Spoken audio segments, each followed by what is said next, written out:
রাত ঠিক 1টা। আরিফ হঠাৎ ঘুম ভেঙে শুনতে পেল কেউ তার জানলার বাইরে দাঁড়িয়ে খুব আস্তে করে ডাকছে, আরিফ, বাইরে আসো। প্রথমে সে ভাবল হয়তো স্বপ্ন দেখছে, কিন্তু আবার সেই কণ্ঠস্বর, এবার একটু স্পষ্ট, আরিফ, আমি একা, আমাকে সাহায্য করো। ভয়ে তার বুক ধরফর করতে লাগল।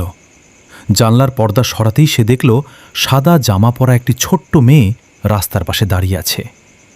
তার হাতে একটি পুরনো পুতুল। মেয়েটি ধীরে ধীরে আঙুল তুলে রাস্তার শেষের কবরস্থানের দিকে দেখালো। চলো।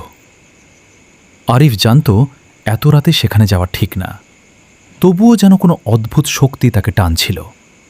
সে দরজা খুলে বাইরে বের হয়ে গেলে গেল। চারদিকে নিস্তব্ধতা, শুধু ঠান্ডা বাতাস আর দূরে কুকুরের কান্নার শব্দ। মেয়েটি ধীরে ধীরে কবরস্থানের ভেতরে ঢুকল। আরিফ তার পেছনে হাঁটতে লাগল। হঠাৎ সে খেয়াল করল মেয়েটির পা মাটিতে পড়ছে না, সে ভেসে ভেসে হাঁটছে।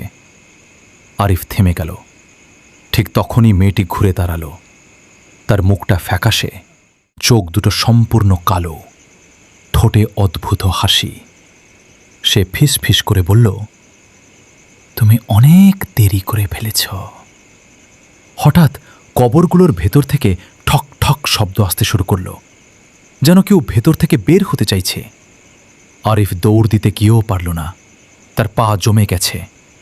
মেয়েটি ধীরে ধীরে হাত তুলে সামনে একটি কবর দেখালো। ওই কবরে তাকেও নিয়ে গেল।